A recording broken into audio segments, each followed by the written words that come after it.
Hey guys, tonight we're diving into something that sounds utterly ridiculous on its face. Imagine yourself transported back in time, stepping through the heavy velvet curtains into a dimly lit Victorian drawing room.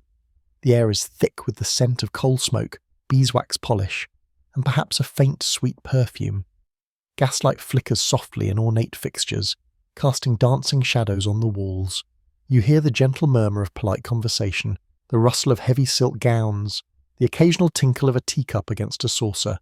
It all seems quite normal, right? Proper, perhaps a little stuffy, but predictable. Until you notice her, a lady perfectly coiffed, impeccably dressed in layers of fabric that look both stunningly beautiful and wildly uncomfortable. She's chatting animatedly, perhaps about the latest social gossip or the dreadful London fog, when she subtly reaches inside her glove, not to adjust it or retrieve a handkerchief. No, she pulls out something small, something metallic maybe, or perhaps ivory. As she turns her hand just so, you catch a glimpse. It looks exactly like a tiny spoon. A spoon so small it couldn't possibly be for eating pudding, or soup, or, well, anything you'd typically eat with a spoon. You stare, utterly baffled. What in the name of crinoline and corsets is she doing with a tiny spoon in her glove? This, my friends, is the peculiar mystery we're about to unravel. Fair warning, this might be the most boring mystery you ever encounter, and you probably won't survive the sheer lack of explosions or car chases. So before you get comfortable, take a moment to like the video and subscribe, but only if you genuinely enjoy what I do here. And as you settle in, why not let me know where in the world you're listening from and what time it is? It's always wild to think about these stories reaching across time zones. Now, dim the lights, maybe turn on a fan for that soft background hum, and let's ease into tonight's journey together. You are there, in that drawing room. The scene is terre. The mystery is presented. You see this woman, seemingly the epitome of Victorian decorum, clutching a spoon barely bigger than your fingernail. It's perplexing. You've seen pictures, of course, of grand Victorian dinners, with their bewildering array of silverware, fish forks, soup spoons, pastry forks, oyster forks, little shovels for salt. But this isn't just another type of specialty cutlery. It seems utterly impractical for conventional dining. The spoon is perhaps 3 or 4 inches long, maybe less, with a bowl so shallow it could barely hold a tear, let alone a decent scoop of anything substantial. Its handle might be plain silver, or perhaps intricately carved bone, or mother of pearl. Some of these tiny spoons you learn much later by peering closely at examples in dusty museum collections, or even miniature replicas of much larger ceremonial spoons, adding another layer to the weirdness.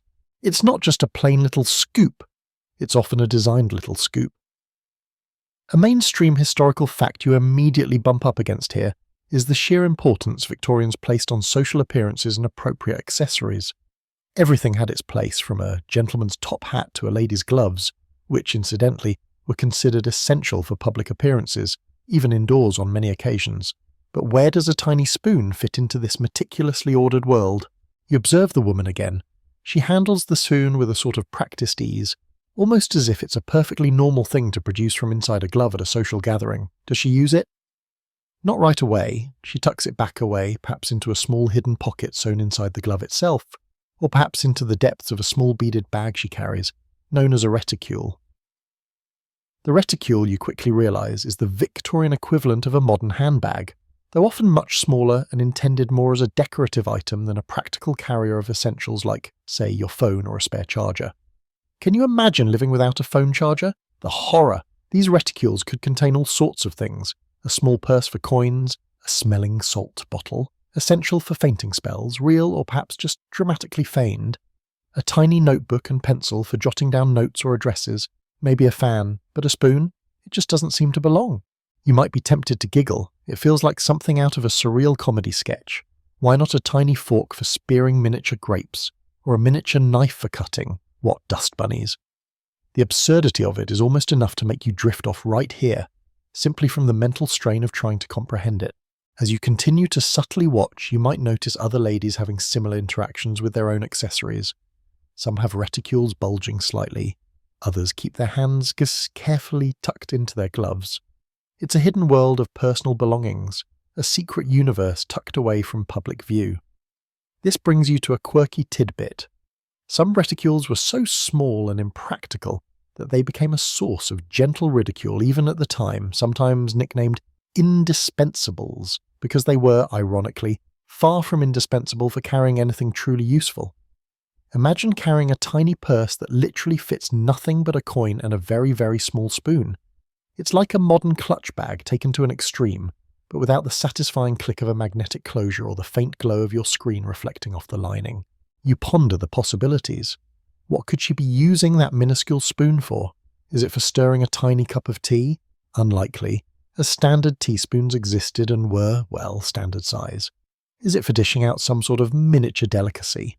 Perhaps, but you haven't seen any obvious candidates for tiny spoon-appropriate food being served. The sheer lack of an immediate obvious use for such an item is what elevates it from mere historical curiosity to a genuine puzzle. And this is where the fun, or perhaps the extreme boredom, depending on your perspective, begins. Historians still argue whether these tiny spoons had one primary purpose, or if their function varied depending on the social context, the specific design of the spoon, or even the whims of the individual lady carrying it. There's no single, universally accepted answer neatly packaged and tied with a ribbon. It's messy, it's debated, and it requires a bit of detective work across various sources and interpretations. Could it be related to something less innocent than tea and tiny cakes? Your mind, perhaps fueled by modern television dramas, starts to wander towards more scandalous possibilities. Were these spoons for illicit substances? Was the demure Victorian lady with her elaborate bonnet and impeccable manners secretly indulging in something frowned upon? It seems scandalous, exciting even for a moment, but then you look around the room again. Everyone seems so proper, so very proper. It's hard to imagine widespread drug use being openly facilitated by a common accessory in a respectable drawing room. Or is it? The Victorian era, as you'll soon discover, had a surprisingly complex and often contradictory relationship with various substances and remedies, but that's a thought for later, tucked away like a tiny spoon itself. For now, you simply witness the scene, the flickering gaslight, the soft sounds, the rustle of fabric, and the inexplicable appearance of a minuscule spoon from within the confines of a lady's glove or bag. It's a small detail easily overlooked, but once you see it, you can't unsee it. It's a tiny thread pulling you into a fascinating and perhaps soporific exploration of Victorian life, its strange customs and the objects that populated it. What secrets did these small spoons hold? What were they really for? The mystery has just begun to unfold one tiny scoop at a time. The sight of that tiny spoon just glimpsed inside the glove continues to puzzle you. It's lodged in your mind now, a small glittering anomaly in the otherwise predictable tapestry of the Victorian drawing room. You find yourself replaying the moment, trying to find a logical explanation. And if you're anything like most people encountering this historical oddity for the first time, your mind probably jumps to the most sensational possibility: drugs. Yes, the whispered tales of laudanum and cocaine, the dark underbelly of Victorian respectability. Surely this tiny spoon must be for sniffing something powdered, right? It's the go-to explanation in pop culture, isn't it? The secret vice hidden behind a fan. Well, settle in, because while it's a tempting thought, and so certainly more dramatic than, say, applying lip balm, it's generally considered one of the least likely primary uses for these particular tiny spoons. Now, let's be clear. The Victorian era absolutely had issues with substance use. This is a mainstream historical fact. Opiates like laudanum and later cocaine were widely available, often without prescription, sold in pharmacies and even general stores as tonics, remedies, and painkillers. People from all walks of life used them, sometimes for legitimate medical reasons, sometimes for recreation, and often becoming addicted without even realizing the true nature of what they were consuming. You could pop down to the corner chemist and pick up a bottle of Mrs. Winslow's soothing syrup, for teething babies no less, which contained morphine. Think about that for a second, giving morphine to babies. It puts our modern hand-wringing about screen time into perspective, doesn't it? So the availability of substances was real, but using a tiny spoon from your glove to snort something powdery, say like cocaine. Imagine the scene. You're at a polite gathering, making small talk about the weather, or the latest issue of Punch. You excuse yourself subtly, find a quiet corner, or perhaps step into the hallway, pull out your minuscule spoon, and proceed to discreetly use it for an illicit purpose. It seems incredibly impractical and highly conspicuous. Victorian social etiquette was all about maintaining appearances and discretion. While people certainly found ways to indulge vices, doing so with a metallic implement pulled from one's glove in even semi-public doesn't exactly scream discretion. It feels more like something you'd do if you wanted to get caught, or if you were a character in a melodrama where subtlety hadn't been invented yet. Besides, cocaine in powdered form wasn't as prevalent in the early to mid-Victorian period when some of the earliest of these spoons appeared. Later on, yes, absolutely, but these spoons have a longer history. There's also the design of many of these spoons to consider. They often have shallow bowls, almost like a miniature shovel or scoop, sometimes with pointed ends. While you could theoretically use such a shape for delivering powder, they don't look like the kinds of spoons you might see associated with drug paraphernalia in other historical contexts. They look, for lack of a better word, fancy, like tiny delicate pieces of cutlery, not utilitarian tools for a quick hidden fix. This brings up a quirky tidbit. Some of these spoons were sold as part of miniature nécessaire kits carried by ladies, containing items like tweezers, a bodkin for threading ribbons, and maybe a tiny pair of scissors. The spoon was just one of several small, specialised tools for personal grooming or minor repairs. Does a collection of tiny sewing tools and a spoon scream secret drug use? Probably not as loudly as a discreet sniff from a hidden file might. Another theory that sometimes floats around, perhaps slightly less sensational than drugs but still intriguing, is that the spoons were for applying cosmetics. Victorian ladies, despite the image of pale, unadorned complexions often portrayed, did use cosmetics, although often discreetly. Lead-based face paint was, unfortunately, a thing, and a deadly one at that, talk about your beauty standards killing you, and various creams, salves and powders were used to enhance or alter one's appearance. Could the spoon be for scooping a small amount of powder or cream from a pot kept in the reticule? It's more plausible than sniffing, certainly. Applying a touch of powder or rouge discreetly with a small tool seems more in keeping with the desire for subtle enhancement rather than overt transformation. However, many cosmetics were applied with fingertips or powder puffs.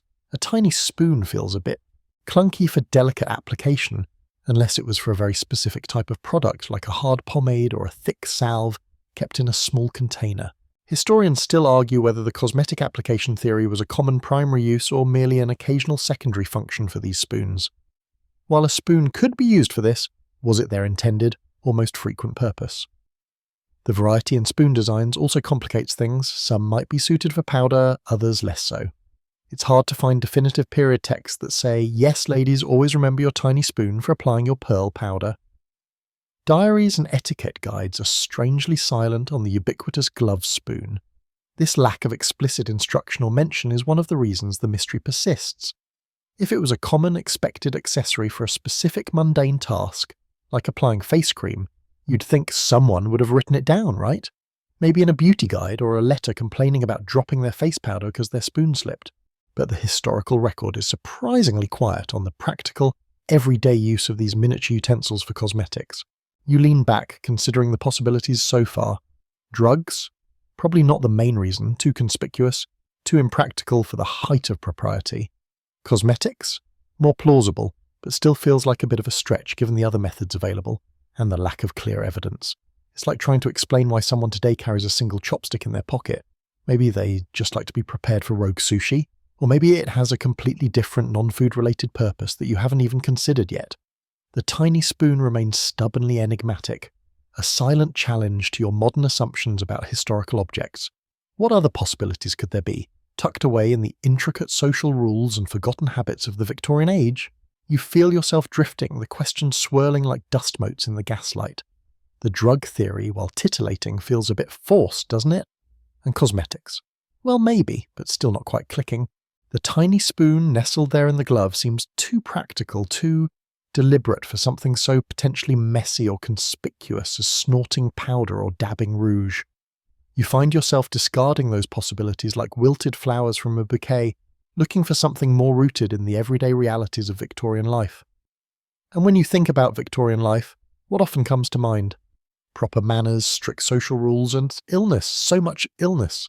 This leads us to a decidedly less glamorous, but perhaps far more plausible explanation for the mysterious tiny spoon. Medicine. Ah yes, the world of Victorian ailments and remedies. Step into a Victorian pharmacy or even a general store, and you'd be confronted with rows upon rows of bottles, powders, tinctures, and elixirs, promising cures or relief for everything from consumption to tuberculosis and nervous exhaustion to indigestion and female complaints. This is a mainstream historical fact. The Victorian era was a time of rampant illness and widespread, often unregulated medicinal consumption. Public health was improving in some areas, yes, but infectious diseases were still major killers, and chronic conditions were commonplace. People were constantly seeking relief, and the market was flooded with all sorts of concoctions. Many of these medicines, whether prescribed by a doctor or bought over the counter as a patent medicine, came in concentrated forms or as powders that needed precise measurement.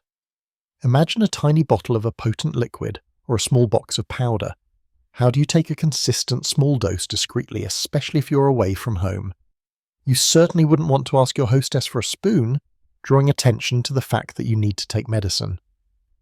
It was often considered a private matter, perhaps even slightly embarrassing, to admit to being unwell, especially among certain social circles where an image of robust health was valued. Enter the tiny spoon. Picture yourself at a lengthy afternoon tea, desperately needing your dose of a digestive aid after one too many cucumber sandwiches. They were very serious about cucumber sandwiches, apparently. You discreetly reach into your glove, pull out a tiny, clean spoon, use it to scoop a small amount of powder from a hidden locket or a tiny box in your reticule, or perhaps measure a few drops from a small phial, take it, and slip the spoon back into your glove, all with minimal fuss, drawing little to no attention. It's the original portable dosage system designed for an age before blister packs and pre-measured capsules. Some of these spoons had flattened, spade-like bowls, perfect for scooping powders. Others had more conventional spoon shapes suitable for liquids or creams. This variety in design actually supports the idea of multiple uses, or perhaps use with different types of remedies. A quirky tidbit here. Some Victorian nerve tonics contained things like bromide, which tasted absolutely awful. Taking a quick, measured dose with a tiny spoon might have been preferable to sipping from a bottle or cup, which could draw out the agony of the taste. It's like taking a shot of something nasty today. Faster is better. You just need a delivery vehicle that gets the job done quickly and cleanly. The social pressure to appear well and capable was immense. Admitting to illness, especially nervous conditions which were often vaguely defined and widely suffered, could be seen as a weakness. Therefore, the ability to manage your health needs discreetly, without interrupting social engagements or broadcasting your ailments, would have been highly valued. The tiny spoon, hidden within the glove, a standard accessory of the time, provided just such a means. It was there, ready when needed, but invisible to the casual observer. It was a personal tool for a personal need, tucked away in a personal item of clothing. Historians still argue whether the primary purpose of all these tiny spoons was medicinal, or if they served a range of personal grooming or practical functions depending on the specific design and the owner's needs. While the medicine theory seems highly plausible for many, particularly those shaped for powders or small liquid doses, there were also spoons sold as part of those nécessaire kits I mentioned earlier too, which had a mix of functions. Could some have been for earwax removal? Applying pomade? Yes, possibly. The truth is likely complex, reflecting the diverse needs and habits of individuals within a society that valued both appearance and self-management. You can almost feel the texture of the spoon, the coolness of the metal, the slight weight in your gloved hand. Imagine the slight tremor in your fingers as you try to be subtle, the fear of dropping the tiny thing, or worse, spilling its contents onto your dress. It's not just a historical object, it's a window into the anxieties and practicalities of daily life for a Victorian woman, navigating a demanding social landscape while potentially managing chronic discomfort or illness. No wonder they needed a quick, discreet pick-me-up, even if that pick-me-up tasted like regret and chemicals. You find yourself nodding slowly. Yes, the medicine theory feels right. A solid possibility that connects the object to the known realities of the era. But is it the only explanation? Perhaps the rabbit hole of Victorian life goes deeper than just health and social graces. So the medicine theory feels grounded, doesn't it? It connects the tiny spoon to a very real, very prevalent aspect of Victorian life, navigating illness and maintaining appearances. But remember that mention of nécessaire kits, those little cases packed with miniature tools? Well, that opens up a whole other avenue of possibility, moving beyond just medicine and into the wider world of personal grooming, repair and preparedness. You shift slightly, settling deeper into your pillow, picturing these elaborate little boxes and cases, They weren't just trinkets, they were practical companions for the well-equipped Victorian lady, and sometimes gentleman. These nécessaire kits, the word is French for necessary, were popular accessories throughout the 18th and 19th centuries. Think of them as the ultimate historical equivalent of a multi-tool or a small travel kit, but make it fashion. This is a mainstream historical fact. Portable kits containing various small implements were a common feature of personal accessories, especially for women. They varied wildly in size, material, and contents, ranging from simple leather pouches to elaborate jewel-encrusted cases made of gold or silver. What kind of things would you find in one of these? Tiny scissors for clipping threads or stray hairs, bodkins for threading ribbons or lace, small needles, thimbles, tweezers, sometimes even miniature writing implements or magnifying glasses. And frequently, nestled among these miniature tools, you'd find a tiny spoon. Its inclusion suggests it wasn't just an outlier item, but had a recognised place among implements for personal maintenance and small on-the-go tasks. Within the context of a nécessaire kit, the tiny spoon's potential uses multiply. While medicine is still a possibility, it could also be for applying solid perfumes or pomades from a small pot, dabbing a bit of salve or perhaps even dealing with minor spills or messes. Imagine you're wearing a delicate silk dress and spill a tiny drop of tea. A tiny spoon could be used to carefully lift or to scrape away a small amount of liquid or solid before it stains. It's about having the right tool for a discreet, immediate fix. Consider the practicalities of Victorian fashion and social life. Dresses were intricate, often adorned with delicate lace, beads, or embroidery. A loose thread could snag, a tiny bead could come loose. Having a small pair of scissors and a bodkin on hand allowed for quick, subtle repairs without needing to retreat entirely. By extension, a tiny spoon could assist with these small tasks, perhaps manipulating tiny fastenings, dealing with wax seals on letters if conducting correspondence while out, or even as part of a miniature eating set if a specific delicacy required it, although that seems less likely for a glove-sized spoon. A quirky tidbit about these kits: some of the more elaborate ones contain tools that seem utterly bizarre to us today, like miniature ear scoops or specialised instruments for cleaning under fingernails, beautifully crafted out of silver or mother of pearl. The inclusion of a tiny spoon alongside these highly specific grooming tools reinforces the idea that it was seen as a functional implement for personal care or minor tasks, not just a novelty. It was part of a suite of tools designed to help a person maintain their composure, appearance, and belongings while outside the privacy of their home. Historians still argue whether the presence of a spoon in a nécessaire kit primarily indicates a grooming function, or if it was a multi-purpose tool intended for whatever small, discreet need arose, including medicine. Was it specifically for pomades, or simply a handy miniature scoop for anything requiring one? The specific shape of the spoon might offer clues. A shallow, wide bowl might be better for salves, while a deeper bowl could suit liquids or fine powders. The variety we see in surviving examples suggests there wasn't a single prescribed use across the board. You can almost see the glint of silver or steel as a lady snaps open a tiny velvet-lined case, selecting just the right tool for a moment of quiet personal attention. It speaks to an era where people carried their tools with them, ready for the small emergencies or maintenance tasks of daily life, rather than relying on disposable items or finding a private restroom with amenities. It feels less like a clandestine activity, like drug use, and more like being prepared, like carrying a small sewing kit or a band-aid today, except, way more elegant, and potentially containing ear scoops. Seriously, Victorian grooming was intense. The very act of carrying these kits, and the tiny spoon within them, speaks volumes about the expectations placed upon Victorian individuals, particularly women. They were expected to be poised, well-maintained, and capable of handling minor inconveniences with grace and discretion. The tiny spoon in this context becomes less of a mystery and more of a tiny soldier in the fight against imperfection, a silent helper tucked away in a glove or reticule, ready to assist with anything from a wayward crumb to a vital dose of nerve tonic. It adds another layer to the practicality argument, suggesting the spoon was part of a broader strategy for personal management in a public world.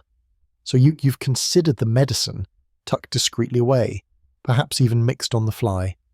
You've imagined the meticulously organised nécessaire, a miniature toolbox for life's tiny snags and spills. Both paint a picture of the tiny spoon as a functional item, however specialised. But hold on. The Victorian era was also a time of elaborate, sometimes utterly baffling fashion. Could the tiny spoon nestled there in the glove have been, well, just for show? This is where the fashion statement theory comes in. It posits that the spoon wasn't necessarily used for anything practical, or at least its primary purpose wasn't utility. Instead, it was a symbol, a subtle flex of wealth, status, or simply adherence to a particular trend. Think of it like carrying a designer handbag that's too small to fit anything substantial. The point isn't its capacity, it's the label and the look. This is a mainstream historical fact. Personal accessories, especially for women, were often highly indicative of social status and wealth in the Victorian era, with materials, craftsmanship, and sheer novelty serving as clear markers. Imagine a society obsessed with appearance, where displaying your affluence wasn't just acceptable, it was expected. You wore your wealth on your sleeve, quite literally sometimes, with expensive fabrics, intricate trims, and dazzling jewellery. And your accessories? They were part of the performance. A glove, already a common fashion item, becoming a subtle display case for a tiny, perhaps exquisitely crafted spoon. It fits the pattern. These spoons, if meant for display, wouldn't be made of plain old metal. You'd find examples in silver, gold, ivory, or even adorned with gemstones. Their handles might be intricately carved or engraved. They would be miniature works of art. The very act of possessing such a delicate, non-essential item crafted from expensive materials spoke volumes. It said, "I have money to spare on beautiful things, even tiny ones that might not do much." It's the Victorian equivalent of having a solid gold paperclip, really. Within this theory, the spoon's placement in the glove becomes significant too. Gloves were often worn in public settings, at balls, social calls, promenades. It was a visible accessory. Tucking something precious or noteworthy into it ensured it was seen, or at least known to be there. It wasn't hidden away in a purse. It was right there, peeking out or detectable through the fabric.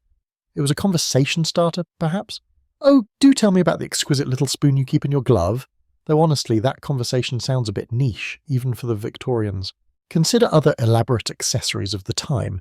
There were ornate fans, intricate reticules, small purses, jewelled opera-hour glasses, and decorative calling card cases. Many of these had functional elements, but their primary role was often ornamental and as status indicators. A tiny spoon could easily fall into this category. It becomes part of the kit of being a fashionable, well-to-do lady, like having the right hat or the most practical shoes. A quirky tidbit related to this: the Victorians had a fascination with miniature items in general. Tiny furniture, doll houses, miniature books, even miniature firearms were popular as collectibles or novelties. The tiny spoon could tap into this broader cultural fascination with smallness and detail, positioning it less as a specific functional tool and more as a charming scaled-down curiosity that happened to fit neatly into a glove. It's like how some people collect tiny replicas of famous landmarks. Useless, maybe, charming, to some absolutely. Historians still argue whether the prevalence of tiny spoons in gloves was driven primarily by a practical need, like medicine or grooming as discussed previously, or if it was largely a trend fueled by fashion and the desire to display status. Were the ornate spoons the norm, indicating a decorative purpose, or were simpler ones more common, suggesting utility? The surviving examples show a range, complicating a definitive answer. Perhaps it started as practical and evolved into a status symbol, or vice versa. It's a bit like trying to figure out if everyone who buys an expensive watch uses its chronograph function, or if they just like how it looks and the brand it represents. You lean back further, the weight of the blanket feeling heavy now. The idea of carrying something purely for show, something small and easily overlooked by someone not in the know, feels very human. It's a quiet signal, a nod to others within your social circle who understand the unspoken language of accessories. It's about belonging, about presenting the right image. The tiny spoon in this light transforms from a utilitarian object into a social one, a tiny shiny badge proclaiming membership in a world of intricate customs and subtle displays of wealth. It's less about what it does and more about what it represents. And sometimes isn't that the most boringly fascinating part of history? People trying to look cooler than they were, even with a spoon the size of your pinky nail. So you've pictured the medical necessity, the miniature toolkit, the silent proclamation of status. Each possibility offers a glimpse into the life of a Victorian lady and her intriguing little accessory. But there's another theory floating around, one that caters perhaps to a sweeter tooth, or at least a palate less inclined towards bitter tinctures and stomach-churning powders. Could the tiny spoon have been for confectionaries, for sweet powders? Imagine, if you will, a world without readily available chewing gum, without discreet little packets of breath mints you can pop in your mouth whenever you like. Bad breath was, shall we say, a thing, and social interactions were everything. You attended calls, you went to parties, you pressed cheeks and engaged in polite conversation, often at rather close quarters. Holding a lengthy discussion with someone who had recently enjoyed a particularly pungent cheese or, heaven forbid, hadn't brushed their teeth with quite enough diligence. Toothpaste wasn't exactly peak technology back then. Could be challenging. Enter the sweet powder. This theory suggests the tiny spoon wasn't for medicine, but for a small discreet dose of something pleasant. This could be powdered sugar, flavoured with rose or violet. It could be a kind of breath-freshening confection, perhaps chalky or crystalline, designed to dissolve quickly on the tongue and leave a faint, more appealing scent in its wake. It was a quick fix, a social lubricant in powder form, and what better way to administer a delicate pinch of powder than with a tiny, elegant spoon? Trying to pour powder from a paper packet into your mouth while maintaining an air of effortless grace sounds like a recipe for dusting your expensive gown, frankly. A spoon gives you control. Victorian society had a well-documented love affair with sweets. Sugar consumption rose dramatically throughout the century, and confectionery became increasingly elaborate and varied. This is a mainstream historical fact. The rise of mass production and imports made sugar and sweet treats more accessible across different social classes, though fine confectionery remained a mark of distinction. Think sugared almonds, candied fruits, elaborate chocolates, and yes, flavoured powders and lozenges. Carrying a small amount of a favoured sweet or breath freshener wasn't out of the realm of possibility. And where would you keep this powder? Perhaps in a tiny box or pouch, small enough to be tucked alongside the spoon in the glove. The glove becomes less of a mere garment and more of a miniature portable pantry for polite emergencies. You're at a terribly dull afternoon tea. The conversation is flagging, and you feel a sudden, inexplicable urge for a tiny burst of sweetness or a quick breath refresh.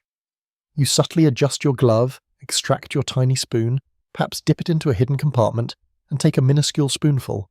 Done. No fuss, no drawing attention, or minimal attention, depending on how smoothly you executed the maneuver.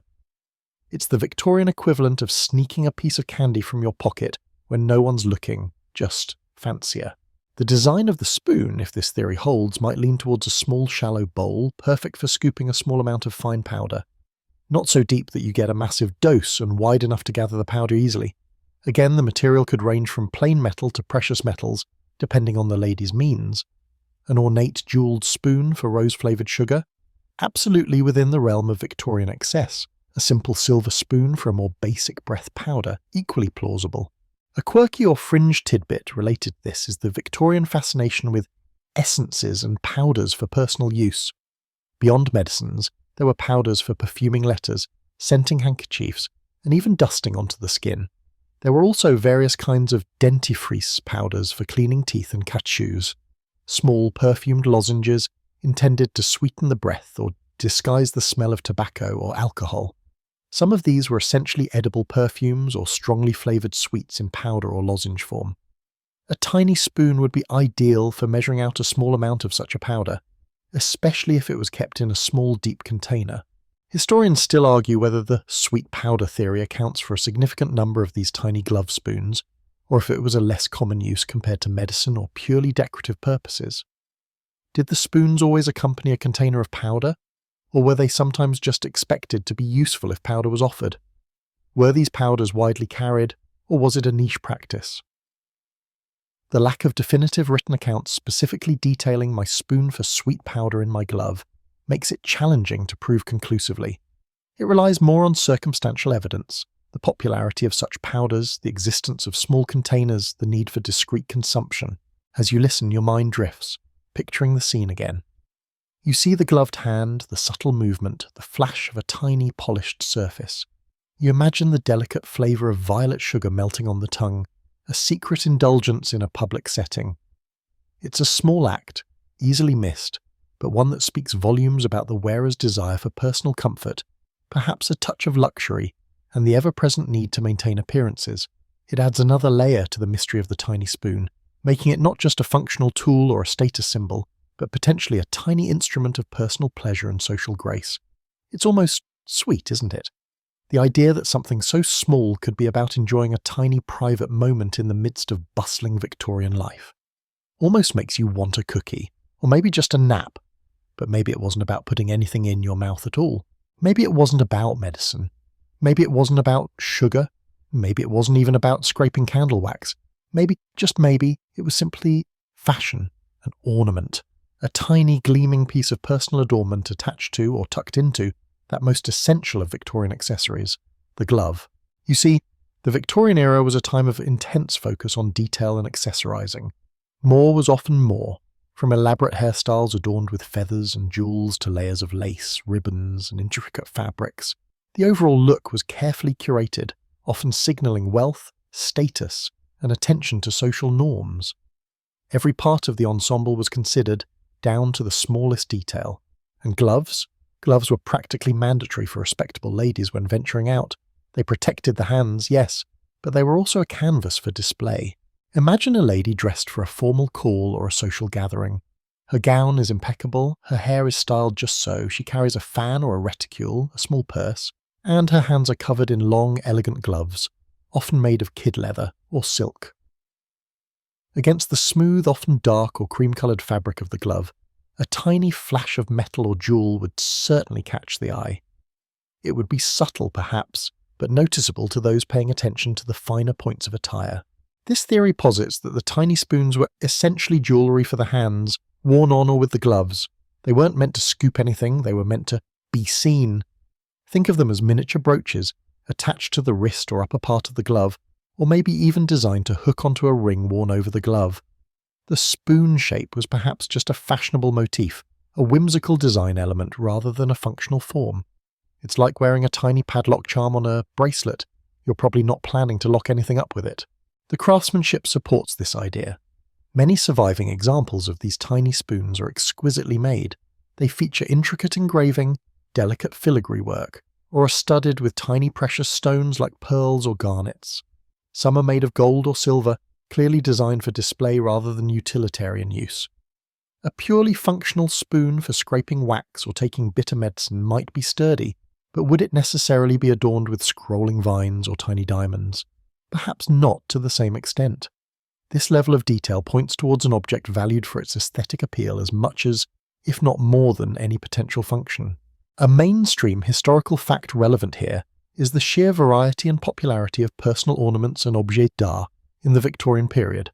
Chatelaines, elaborate decorative clasps worn at the waist from which hung various useful items like scissors, thimbles, keys, and small purses, were common among married women. They were essentially the Victorian utility belt, but make it fashion. While glove spoons weren't typically part of a full chatelaine hung from the waist, their existence speaks to the broader trend of carrying small, decorative, sometimes functional items as parts of one's personal presentation. A tiny spoon could be seen as a simplified, smaller version of this trend, adapted for wear on the hand or glove. Consider the social aspect. Wearing a visible, tiny spoon, especially one made of precious metal or decorated with jewels, was an unmistakable signal of wealth and status. It said, without a word, I can afford frivolous, beautiful things even on my gloves.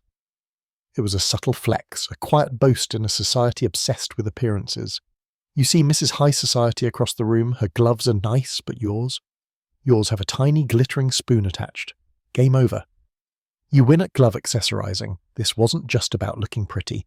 It was about participating in the visual language of the era, where every item of dress and every accessory conveyed information about the wearer.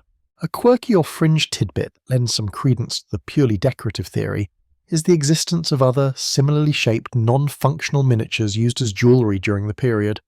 Tiny keys, miniature trowels, miniature watering cans, all were sometimes crafted in precious metals and worn as charms or pendants, often signifying hobbies, professions, or even inside jokes within social circles. The spoon, in this context, might simply be another item from daily life elevated to an ornamental status. Perhaps it symbolised a love of tea, a stretch given the size, or hospitality, or maybe even something more obscure, like a secret society, or a shared private joke among a specific set of friends. Historians still argue whether some of these miniature objects held specific, widely understood symbolic meanings, or if they were purely chosen for their novelty and aesthetic appeal. Could the tiny spoon have been a subtle nod to something only a select few understood? Or was it as simple as, hey, that's a cute little spoon, I'll wear that? The placement on or near the glove is also key. Gloves were often removed only in very specific circumstances, such as for eating a formal meal.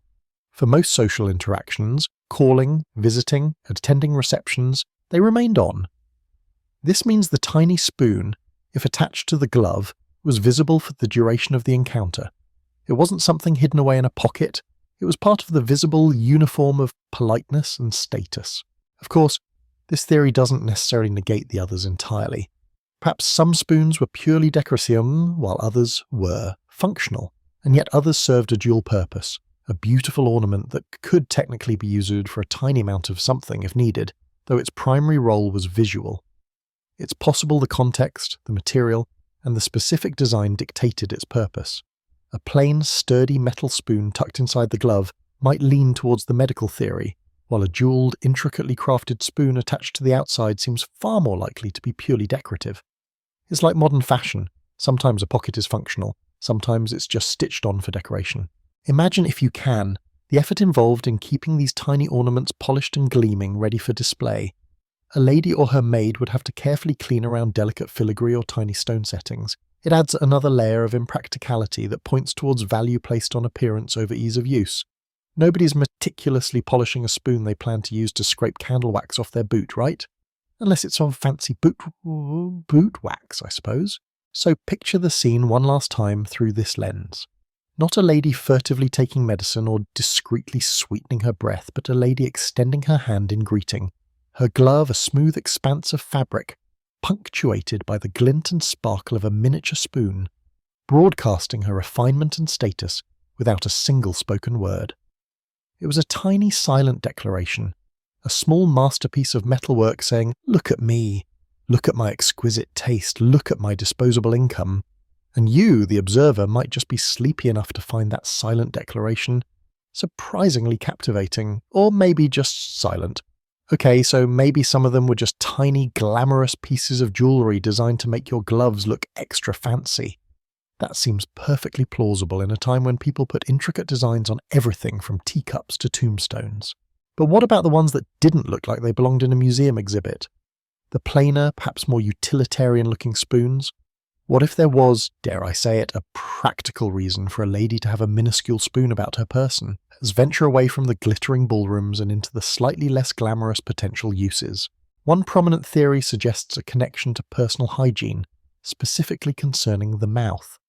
The Victorians, despite some of their interesting medical practices, remember the leeches or arsenic face cream, probably best not to dwell on those right before sleep, were increasingly aware of oral hygiene, especially as sugary foods became more widely available, leading to more cavities. You had tooth powders, pastes, and even early forms of mouthwash. Could the tiny spoon have been used to apply some of these? Or perhaps to scrape away small bits of food or plaque from the teeth after a meal? Imagine a discreet touch-up in a private moment. This idea has some intuitive appeal. You've just had a bite of something sticky, or maybe you're acutely conscious of your breath before a close conversation. A quick, small implement could be handy. However, picturing someone awkwardly trying to use a tiny spoon to scrape their teeth while possibly still wearing gloves, or having to remove them, feels a bit cumbersome. Plus, a dedicated toothpick or dental pick seems like a more effective tool for getting between teeth. The spoon shape feels less suited to precision cleaning. Still, it's a possibility. Perhaps it was more about applying a tooth powder or paste, or even scraping the tongue, a practice recommended by some Victorian health manuals to remove coating and improve breath. A tiny spoon could technically do that, albeit probably not very comfortably or efficiently. Another theory, perhaps a little less common but certainly discussed, veers into the realm of substances, not necessarily illicit by today's standards, but certainly potent and sometimes controversial. The Victorian era was a time when many substances we now tightly control were readily available and used medicinally or even recreationally. Opium, often in the form of laudanum, a tincture, was a common painkiller and sedative. Cocaine and even heroin were available in various forms, initially marketed for medicinal purposes. While laudanum was liquid, other substances could be found in powder form. Could a lady have carried a tiny spoon to measure out a small dose of a medicinal powder? perhaps for nerves, a headache, or any number of common ailments Victorians were plagued by. Or, whisper it quietly, perhaps for less strictly medicinal uses. The image is one of discretion. Tucked away, easily accessible, a small amount could be measured or ingested without drawing undue attention. It's a slightly darker, more intriguing possibility than scraping one's tongue. A mainstream historical fact relevant here is the widespread use of opium and its derivatives across all social classes in Victorian Britain, often seen as a standard remedy for ailments ranging from teething pain in infants to chronic conditions in adults. Pharmacists sold it openly, and doctors prescribed it frequently. It wasn't viewed with the same alarm or legal restriction as it is today. This societal acceptance of opiates makes the idea of someone carrying a small amount and a means to administer it, while perhaps surprising to modern sensibilities, perfectly plausible within the historical context. Now let's loop back to sugar. We touched upon the communal sugar bowl idea. But what if it wasn't about sharing? What if a lady simply wanted to carry her own personal supply of sugar? In a world where sweets were becoming more accessible but still often seen as a treat or luxury, perhaps carrying a tiny amount of sugar was about having a quick energy boost, sweetening a particularly bitter medicine. Remember that theory? Or just indulging a small craving. Imagine being stuck in a long, tedious social call feeling a bit faint or just plain bored. A tiny pinch of sugar could provide a little lift. This seems less likely to require a spoon unless the sugar was powdered, or perhaps the spoon was for breaking off and lifting tiny pieces of a sugar lump. It feels a bit mundane compared to the drug theory, but sometimes the boring answer is the right one. Perhaps you carried the sugar key in a tiny box or locket, and the spoon was for accessing it neatly. A quirky or fringe tidbit relates to Victorian beauty standards and health fads. Some popular remedies or tonics of the era contained potent ingredients, sometimes in powder or crystalline form. There were also nerve powders or calming draughts that a lady prone to the vapours might carry. Could the spoon have been for these, or even for administering tiny amounts of other strange substances, like certain mineral salts or herbal extracts? The sheer variety of things people ingested or applied in the name of health and beauty opens up a Pandora's box of possibilities, some of which sound utterly bizarre to us now. Historians still argue whether the availability of such diverse, sometimes questionable substances directly correlated with the popularity of small personal implements like these spoons, or if the connection is merely coincidental. Thinking about these practical uses, hygiene, substances, sugar, they all share a theme of discretion and personal access. You wouldn't typically use a large spoon for any of these things in public. A small, easily concealed implement makes more sense. The glove, or tucked into a small reticule, provides that concealment. So which practical use was it? The hygiene theory feels a bit awkward in practice. The sugar theory is plausible, but perhaps overly simple. The substance theory, given the historical context of easily available opiates and other compounds, seems quite compelling for some spoons, particularly the plainer ones that don't scream jewellery. It's likely, as with the decorative theory, that there wasn't one single answer. Some spoons were probably decorative, others might have been used for medicine or sugar, and a few perhaps for discreet personal hygiene. And you're probably drifting off trying to imagine which tiny spoon you'd choose to carry, and for what purpose. Don't worry, the answer isn't going to suddenly appear and jolt you awake. You've considered the discreet lick of sugar, the tiny dose of laudanum, the potentially awkward dental scrape. You've imagined the Victorian lady with a tiny spoon tucked away for some clandestine or personal purpose. But let's be honest, the Victorians all loved stuff. Not just practical stuff, but fabulous stuff, elaborate stuff. Stuff that served no purpose whatsoever other than looking utterly delightful and signifying status. So maybe, just maybe, the simplest answer is the right one. Maybe these tiny spoons, or at least a significant number of them, were simply fashion accessories. Pure and unadulterated adornment. Think about Victorian fashion. It was layered, intricate, and absolutely dripping with accessories. Ladies didn't just wear a dress. They wore corsets, petticoats, bustles, elaborate bonnets, gloves, shawls, jewellery galore, and carried fans, parasols, reticules, those little handbags because dresses didn't have pockets, which is a crime we can all agree on, and sometimes chatelaines dangling with all sorts of little tools and trinkets. A chatelaine, by the way, was like a fancy utility belt for ladies, often worn clipped to the waist, from which hung useful things like scissors, thimbles, keys, or even tiny notepads.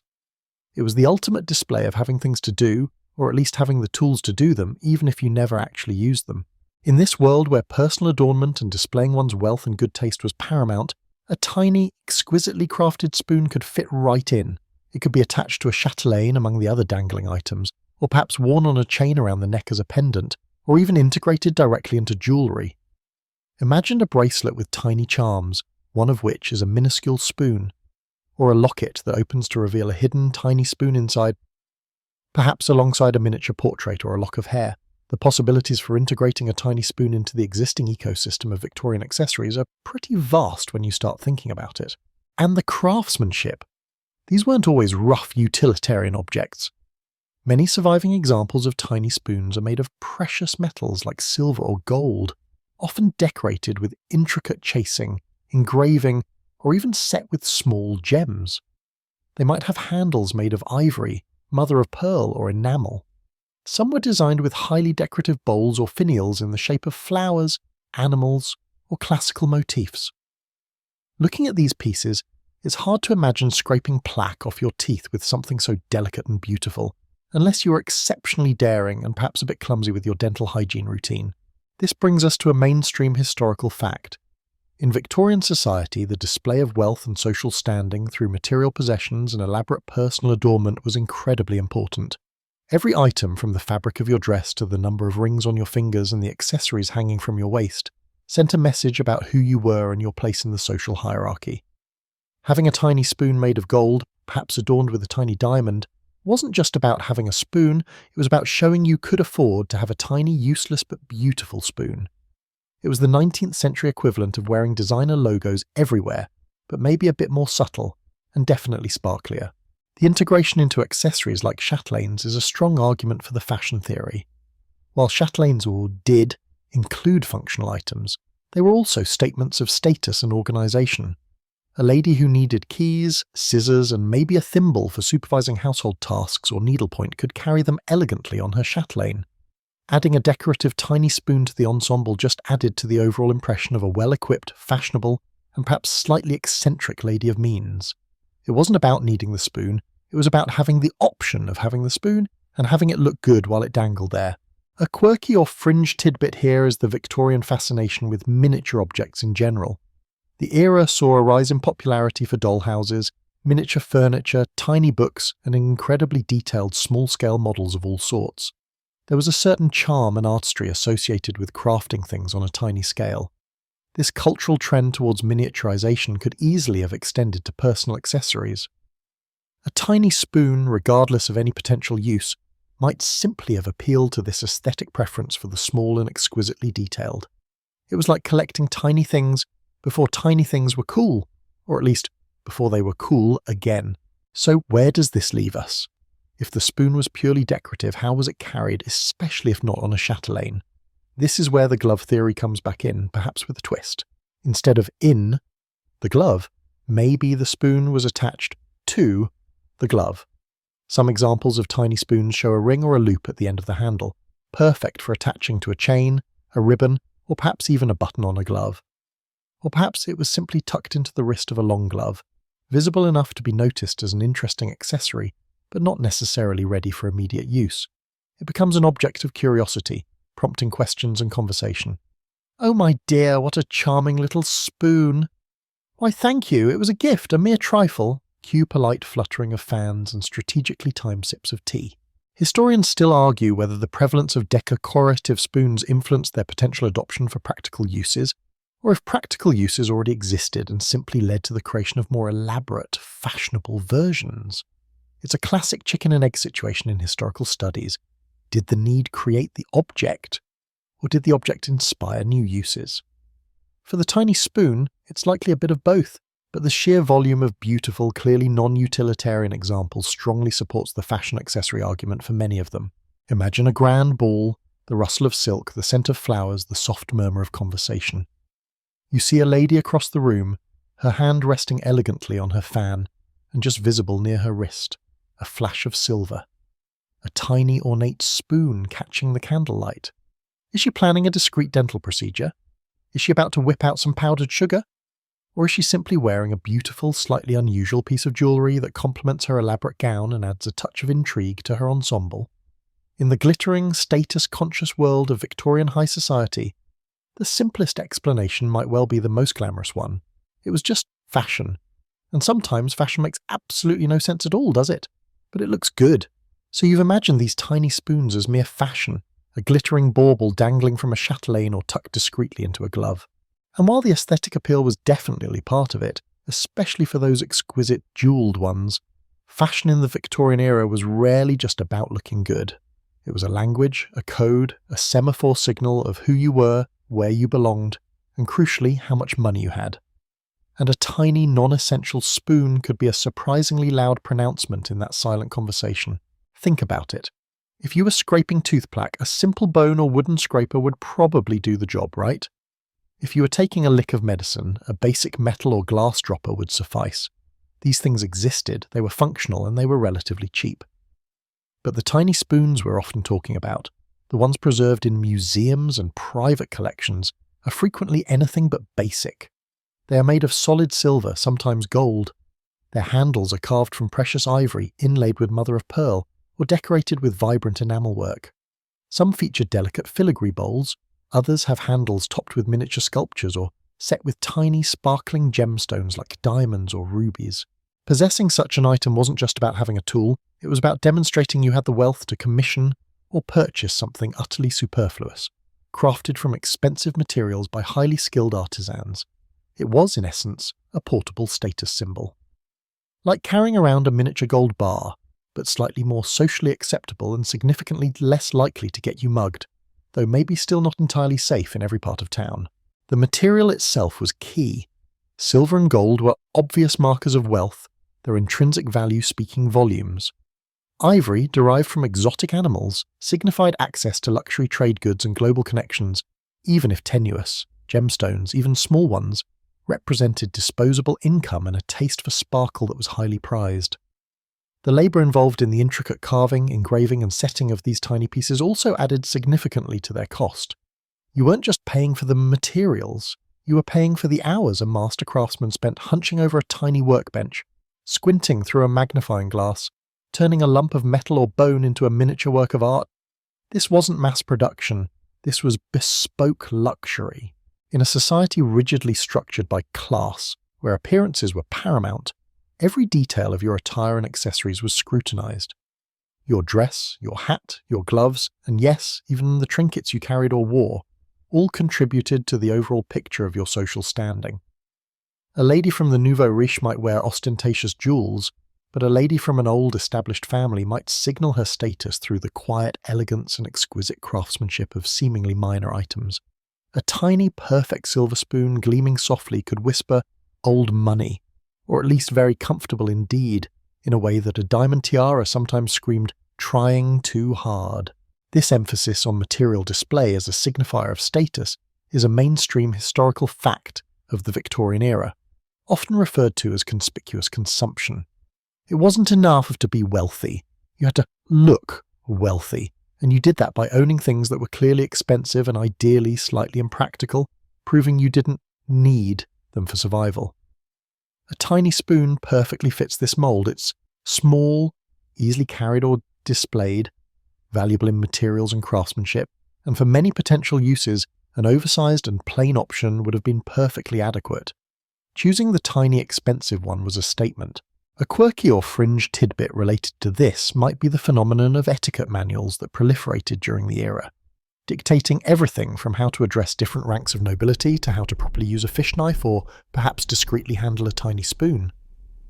These manuals reinforced the idea that social standing was not just about birth or money, but also about knowing and performing the elaborate rituals and expectations of upper-class life, including the proper use and display of one's possessions. You wouldn't just have a tiny spoon, you'd have to know the correct way to subtly reveal its presence or refer to its provenance. It's enough to make you want to ditch all your possessions and move to a hut, isn't it? Though even then, I bet there was an etiquette manual for hut dwellers. Historians still argue whether the widespread adoption of certain luxury accessories was primarily driven by a genuine aesthetic appreciation, the dictates of fashion trends started by influential figures, or simply as a direct, conscious attempt to climb or maintain social standing through material display. Was the tiny spoon a beautiful object that had, happen to signify status, or was it acquired? Because it signified status, its beauty secondary, it's likely a complex mix influenced by individual motivation, social circles, and evolving trends. Imagine you're at a social gathering swirling a glass of lukewarm punch because Victorian drinks were often interesting. You're trying to gauge the social pecking order without being too obvious. You observe the quality of the fabrics, the cut of the suits, the sparkle of the jewels. And then you notice it. A lady subtly adjusting her glove, and for a fleeting moment, you glimpse a tiny, intricate piece of goldwork near her wrist. A tiny spoon. It's not just a spoon, it's a data point in the intricate social matrix you're navigating. It tells you she likely has means, taste, at least according to current fashion, and perhaps a touch of intriguing eccentricity. It's a small object carrying a heavy load of social meaning. So yes, they might have been beautiful, they might have been fascinatingly miniature, but for many tiny spoons held by the Victorian elite, their primary function may well have been as a gleaming, silent declaration of "look at me, look at what I can afford." So, we've established that parading around a tiny spoon crafted from rare metals and carved ivory was basically the Victorian equivalent of flashing a designer handbag or a ridiculously expensive watch today. It screamed, "I have money, and I'm not afraid to spend it on things I absolutely don't need." But the social signalling, oh yes, it went deeper than just a simple flexing of financial muscles. It wasn't just about being wealthy, it was about performing wealth, and more importantly, performing refinement. Think about the era. The Victorians were absolutely obsessed with the concept of refinement, of having delicate sensibilities, of not being crude or common. Everything from the way you spoke, the books you read, the art you appreciated, down to the very utensils you used, was a potential indicator of your inner grace and cultured nature. A sturdy utilitarian spoon might get the job done, but it suggested practicality, maybe even a touch of uncouthness. A tiny, exquisitely crafted spoon, on the other hand, whispered of a delicate palate, a need for precise dosage, whether of medicine or perhaps something less conventional, and a general air of not having to grapple with the messy realities of life. You didn't just shovel things, you sampled them, with miniature elegance. This emphasis on refinement and demonstrating a delicate nature was a mainstream historical fact of the Victorian period, particularly for women of the upper classes. It was tied into ideas of femininity, fragility, and a cultivated distance from manual labour or harsh realities. Carrying a tiny spoon, especially one designed for administering something discreetly or tasting something cautiously, could subtly communicate that you were sensitive, perhaps prone to vapours, a catch-all term for various ailments, often linked to stress or the nerves, or simply too delicate for the rough-and-tumble world that others might inhabit. It suggested a need for specialised, gentle tools for your specialised, gentle existence. Consider the potential uses. If you were taking a tiny dose of a tonic or a calming elixir, many of which, let's be honest, probably contained substances we'd consider questionable today, like laudanum, using a miniature spoon allowed for precise, perhaps even ritualistic administration. It wasn't just gulping down medicine, it was a measured, almost delicate act. This could signal that you were attentive to your health, perhaps even fashionably delicate, requiring specific aids for your well-being. Or maybe you were partaking in something like snuff. While less common for ladies than gentlemen by the late Victorian era, it wasn't unheard of. A tiny spoon could be used to scoop a small amount of powdered tobacco onto the back of the hand or directly into the nostril. Using a personal, often ornate spoon for this, rather than a shared box-provided tool, if there even was one, or just pinching it, again added an air of personal hygiene, a growing concern though perhaps inconsistently applied, and refined personal habit. It turned a potentially messy act into something slightly more controlled and elegant. A quirky or fringe tidbit here involves some speculation about even more niche uses. There are historical accounts and surviving items that suggest some tiny spoons might have been used for applying cosmetic powders or even taking minute samples of tea or other substances.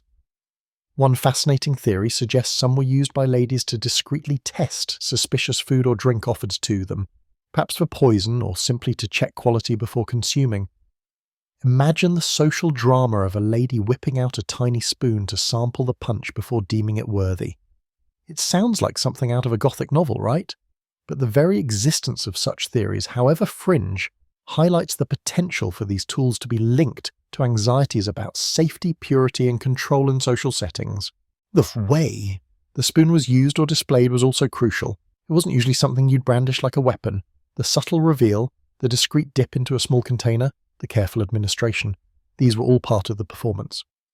It wasn't just having the spoon, it was demonstrating that you knew how to use it, and when, and with what level of discretion. This knowledge itself was a form of social capital, indicating you were familiar with the specific customs and expectations of the circles where such items were relevant.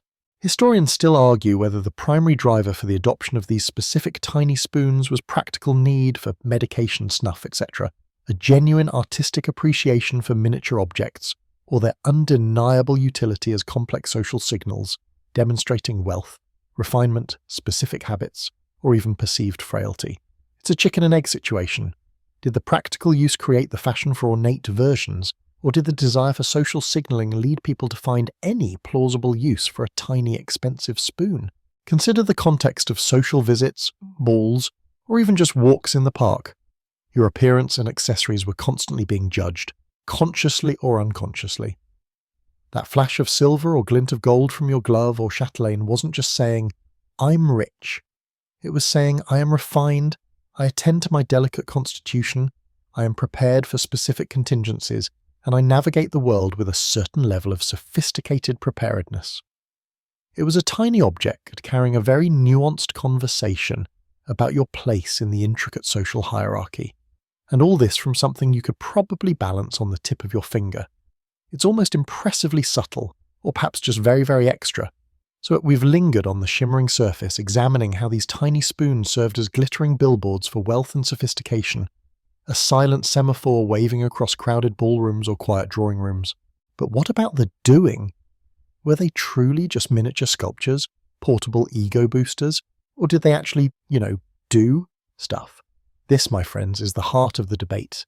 A historical conundrum that keeps scholars up at night, probably measuring out tiny doses of lukewarm tea with a perfectly normal, boring spoon.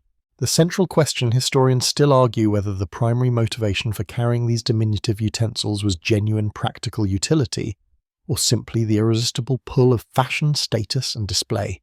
It's the age-old battle between form and function, played out in miniature, on a scale so small it could fit inside your average thimble, if you had a thimble that large, which the Victorians probably did, because why not? Let's put on our sensible boots and explore the practical side for a moment. What could a lady realistically need a tiny spoon for on the go? Medicines are a big contender. The Victorian era, bless its germ-ridden, questionable ingredient heart, was a time when self-medication and proprietary remedies were incredibly common. Ladies might carry small phials or boxes containing powdered headache remedies, nerve tonics, or digestive aids.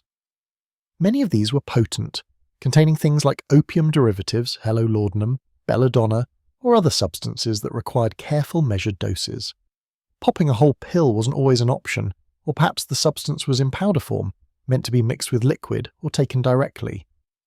A tiny spoon, tucked discreetly away, would be invaluable for portioning out just the right amount, especially in public where fumbling with powder might seem, less than refined. Imagine trying to pinch a tiny bit of potent powder with gloved fingers. Disaster waiting to happen.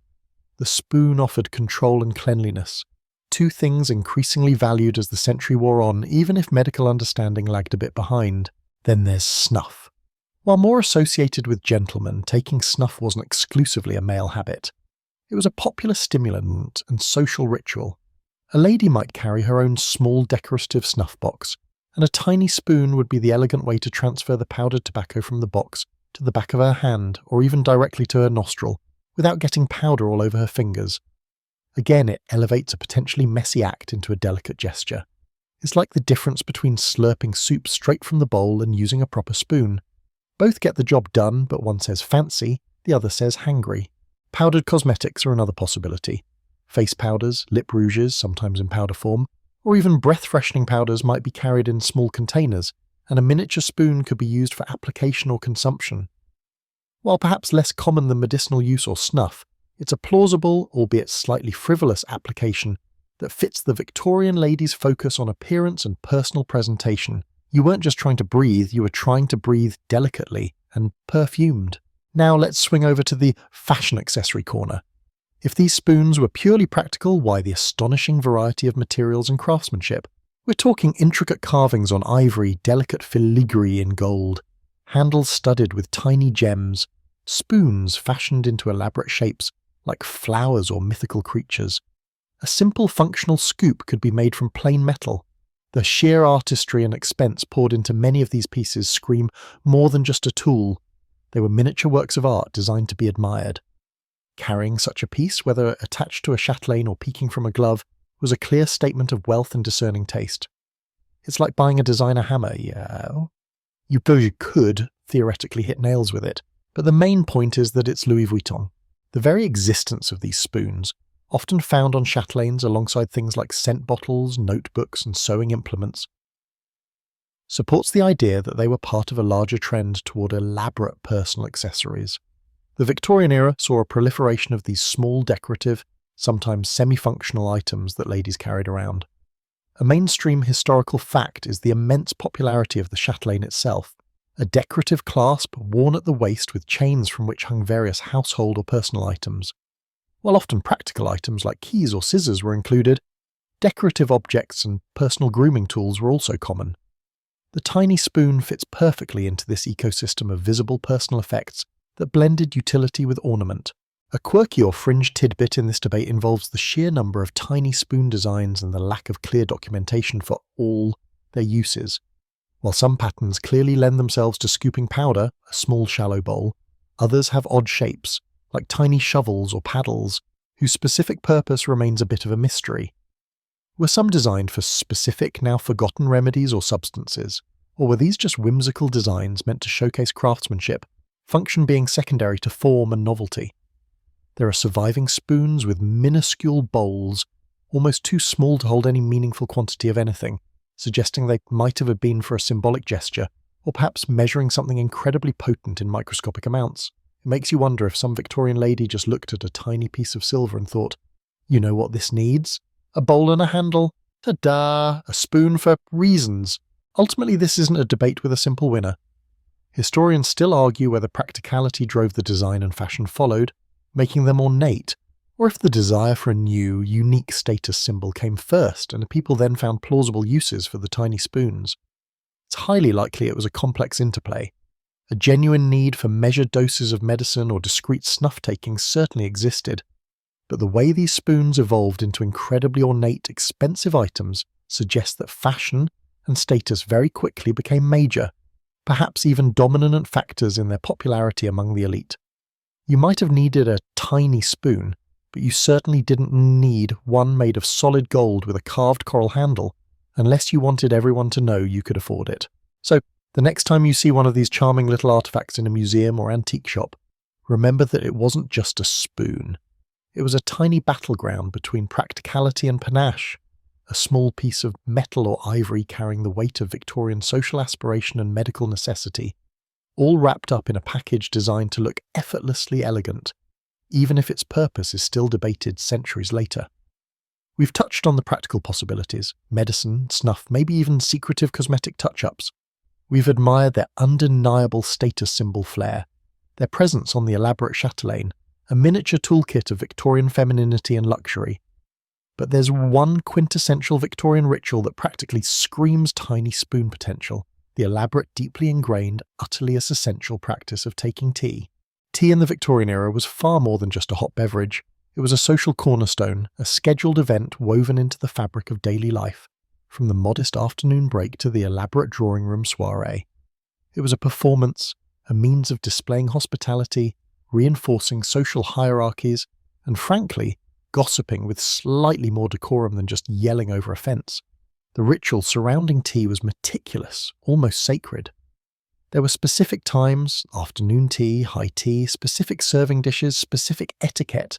You didn't just drink tea, you experienced it, complete with delicate china, crisp linens, and a spread of cakes, sandwiches, and pastries. It was the original aesthetic movement, but with more doilies. Now, think about the ingredients that went into sweetening and flavouring this vital brew. Sugar was, of course, paramount. Lump sugar was common, but powdered or granulated sugar was also widely used, especially in smaller individual sugar bowls or casters placed on the tea table. And how do you get a precise amount of sugar into your delicate teacup without spilling it everywhere or using your gloved fingers? A small spoon, naturally. While full-size teaspoons existed, the very small decorative spoons we're discussing might have served a specific purpose within this intricate tea ritual. Perhaps they were used for personal sugar additions from a lady's own small sugar box, or for stirring or for adding other flavourings. This leads us to another possibility within the tea sphere: specific tea accompaniments. The Victorians loved to add things to their tea besides just sugar and milk. Lemon was popular, as were various spices, cordials, or even tiny drops of potent flavourings. Imagine a lady carrying a small box with powdered ginger, cinnamon, or some exotic imported spice she preferred. A tiny spoon would be the perfect tool for adding a pinch of her personal blend to her cup when offered tea in someone else's home, ensuring her perfect cuppa wasn't ruined by a lack of her favourite zest. It's like carrying your own special sweetener packets today, but infinitely more stylish and requiring a miniature utensil. Another mainstream historical fact related to this is the variety of tea services and accessories that proliferated during this period. The demand for specialised tea items fueled an entire industry. We see miniature sugar tongs, individual creamers, strainers, and, yes, all sorts of spoons. While most tea sets included teaspoons, the smaller, often more elaborate spoons found on chatelaines or carried separately might have been intended for highly specific, perhaps even niche, uses within the tea ceremony. Perhaps they were for taking a small taste of tea before adding milk or sugar, or for scooping sediment, though that feels a bit unrefined for the image. The connection to tea culture isn't universally accepted as the primary reason for carrying these specific tiny spoons, and historians still argue whether they were truly a standard part of the public tea-taking kit, or more likely used in private settings for personal preparations. Some argue that a standard teaspoon from the host service would have sufficed for sugar or stirring, making a personal tiny spoon redundant for that purpose. This is where the status argument comes back into play. Even if a teaspoon was provided, pulling out your own exquisitely crafted miniature spoon could be a subtle flex, a quiet declaration of your personal wealth and unique style within the shared ritual. It's like everyone at the fancy restaurant gets a napkin, but you brought your monogrammed silk one. A quirky or fringe tidbit regarding tea and tiny spoons involves the possibility of using them for solid tea accompaniments. While cakes and biscuits were usually handled, some forms of confectionery or preserved fruit served with tea might have been small enough or sticky enough to warrant a miniature scooping device. Imagine a tiny jar of precious candied violets or a potent fruit preserve, and a small paddle-like spoon for retrieving a delicate portion. It feels less likely than powder scooping, but given the Victorians' penchant for elaborate sweets and presentation, it's not entirely out of the realm of possibility. There's a surviving inventory mentioning spoon for conserves that are described as unusually small, adding a tantalising hint to this idea. So the connection to the elaborate world of Victorian tea ceremony provides a compelling, albeit not definitively proven, context for the use of these tiny spoons. They could have been practical tools for portioning sugar or personal flavourings, or they could have been purely performative accessories, enhancing the user's perceived refinement and status within this crucial social ritual. It's a delicate balance between the practical needs of the moment, getting sugar into a cup, and the overarching need to maintain appearances and signal social standing, all wrapped up in a beautiful miniature piece of metal. The tea table, it seems, was another stage upon which the tiny spoon could play its intriguing, subtle role. So while the big hitters like medicine, snuff, cosmetics, status signalling, and the all-consuming ritual of tea provide the most likely candidates for our tiny spoon's purpose, history, bless its convoluted heart, rarely offers a single neat explanation. There are always those whispers around the edges, the less common theories that pop up when you dig just a little deeper into the dustier corners of primary sources or old museum inventories. What else might this miniature marvel have been used for? One fascinating, if slightly less substantiated idea ties back to the burgeoning world of Victorian sweets and confectionery. While larger spoons were used for desserts, picture the incredibly intricate, often solid or semi-solid candies and preserves that grace the most elegant tables. Sometimes these came in small pots or boxes, and scooping out a very small, perhaps sticky portion with a full-size spoon could be cumbersome or even messy. A tiny spoon, particularly one with a slightly wider or flatter bowl, could have been ideal for delicately extracting a single candied violet, a dot of potent fruit paste, or perhaps a miniature marzipan creation. It's a niche use, certainly, but given the Victorians' obsession with elaborate food presentation and consumption, it's not entirely out of the question. You can almost imagine reaching into a tiny silver box, gingerly extracting a crystalline sweet that looks too beautiful to eat. But you're going to eat it anyway because, well, sugar is the historical equivalent of using a tiny fork for those fancy little appetizer bites, because apparently picking them up with your fingers is just beyond the pale. Another less common theory connects the spoons to the application of certain types of perfumes or pomades. While liquid perfumes were dabbed or sprayed, well, sort of, the mechanisms were different. Solid perfumes or highly concentrated floral pomades were often kept in small decorative boxes or jars.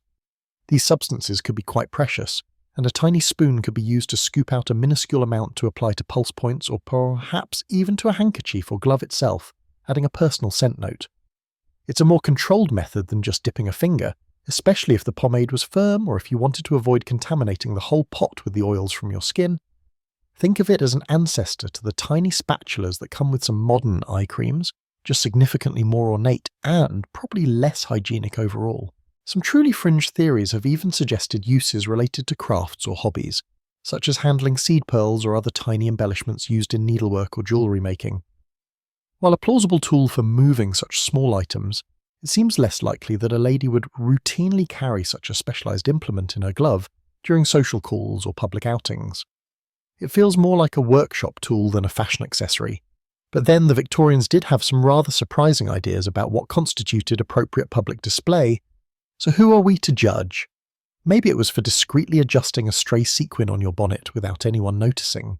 Regardless of the full spectrum of their uses, documented or speculated, the prevalence of these tiny spoons, at least in the form we've been discussing, as personal, often decorative carried accessories, began to wane towards the end of the Victorian era and into the early 20th century. Several factors contributed to this decline, painting a broader picture of societal change. One major force was, of course, industrialization. The very processes that allowed for the mass production of items like these spoons also led to the development of new packaging and products that rendered the spoons less necessary. Medicine became increasingly available in standardized pill or liquid forms, reducing the need for individuals to carry powders and measure doses themselves. Cosmetics began to be sold in pots with built-in applicators, or later in tubes and compacts that didn't require an external tool for dispensing. Sugar, while still used, became more commonly available in neat lumps or pours easily from a caster, diminishing the specific need for a personal scooping spoon, especially in public. Changing social customs also played a significant role. The rigid, elaborate etiquette that defined much of the Victorian era began to loosen. While formality didn't vanish overnight, the need to perform certain rituals, like the very specific public handling of snuff or the highly stylized tea ceremony, shifted. As lifestyles became slightly less constrained, some of the tools designed for those precise formal moments became less essential. Think about how many specific gadgets we used to have for tasks that our smartphones now do, or how specialized kitchen tools are becoming less common as people opt for multifunctional appliances. It's a similar principle of streamlining, just happening at a much slower pace back then. Furthermore, fashion evolved. While gloves remained popular for a time, their styles changed, and the accessories carried or worn on chatelaines went in and out of vogue. The very notion of carrying a miniature toolkit of personal items, while incredibly practical in some ways, started to feel a little fussy to some. As the Edwardian era dawned, a slightly less cluttered aesthetic began to take hold, both in dress and in personal effects. The pendulum swung ever so slightly away from the maximalism of the mid-Victorian period. Historians still debate the precise timing and primary drivers behind the tiny spoon's decline as a ubiquitous personal accessory. Was it primarily driven by the practical obsolescence brought about by new products and packaging? Was it more about changing social norms and the gradual erosion of the specific rituals these spoons facilitated? Or was it simply a matter of fashion moving on, rendering them outdated and less desirable? The truth is likely a combination of all these factors, each contributing in varying degrees depending on the specific use case for the spoon. A tiny snuff spoon became obsolete when snuff declined, a medicine spoon when pills became standard, a cosmetic spoon when lipsticks in tubes arrived. The decline wasn't a single event but a gradual fading like an old photograph losing its colour. It's interesting to think about modern equivalents of these once essential but now gone personal tools. We carry phones that are miniature everything, but few dedicated single-purpose gadgets for specific social interactions or personal habits that aren't tech-based.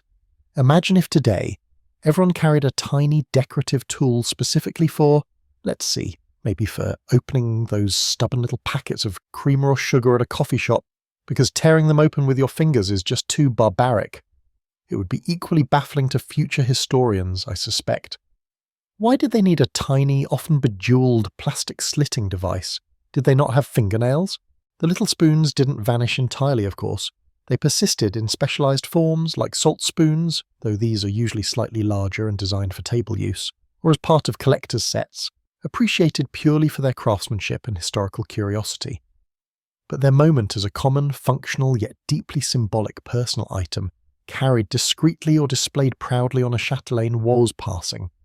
They were artifacts of a specific time, a specific set of social rules, and a specific level of technological development, soon to be relegated to antique shops and museum drawers, waiting for someone like us to wonder, late at night, what on earth they were actually for. So, we've journeyed through the potential labyrinth of reasons why a perfectly respectable Victorian lady might have tucked a tiny spoon into her glove or worn one dangling from her chatelaine. We've sifted through possibilities from medicine to makeup, from snuff to social status, and even glanced at the less likely candidates like confectionery tools or perfume applicators.